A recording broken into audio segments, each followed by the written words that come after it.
Ben size tuneli göstereceğim.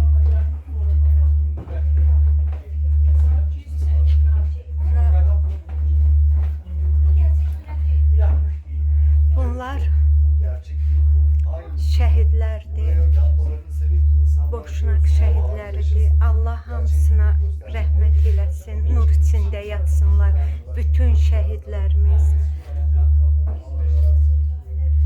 Boşnak şəhidləri olmasaydı, onlar bu mücadiləni verməsəydi, bugün Bosniya deyə bir yer yox idi. Bu xalq yer üzündən silinmişdi. Sözün əsl mənasında belədir. Bura qaranlıqdır, mən amma çəkib göstərməyə çalışıram və həmin dövrdə, həmin vaxtda, yəni eyni Qarabağda, Xocalıda olduğu kimi dünya boşnaqların da səsini eşitmədi. Bu soyqırıma üzr istəyirəm, göz yumdu, düzdür. Sonra bu rəsmi soyqırım kimi tanındı.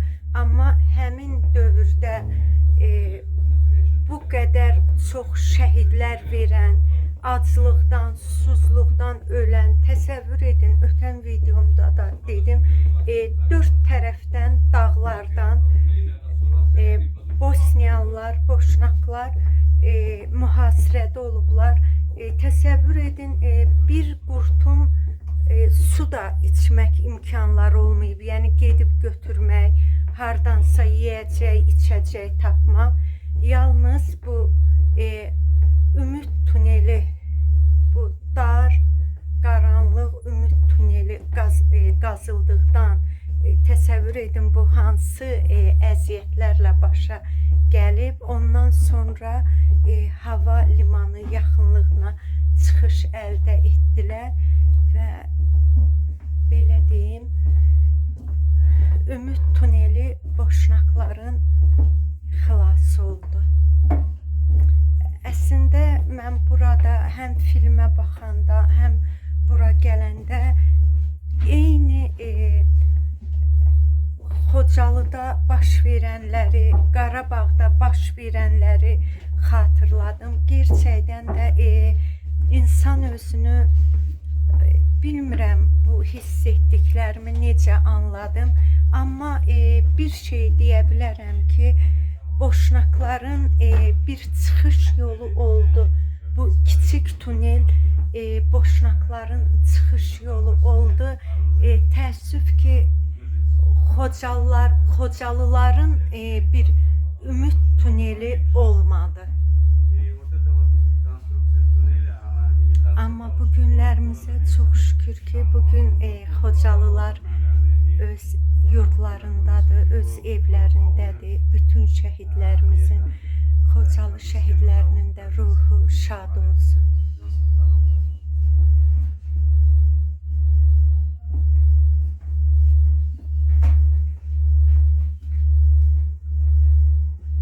Burada dünyanın bütün ölkələrindən insanlar gəlir, ziyarət edirlər və bir xalqın, bir millətin uğradığı soyqırımı, bu yaşantını az da olsa hiss edirlər, gözləri ilə görürlər. Amerika'daki anlaşmaları Bosna Hersek, Amerikan Başkanı Ali İzzet Begoviç ve Sırp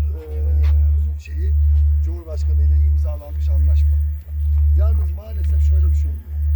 3,5 sene sonra o esaret kalkacak ve siz gerçekten artık yani artık şey yapamıyor, bir türlü iş geçiremiyor. Dostlar, bu arada biz hamımız Aliyə İzzətbəyovu da şükranlıqla xatırlayırıq.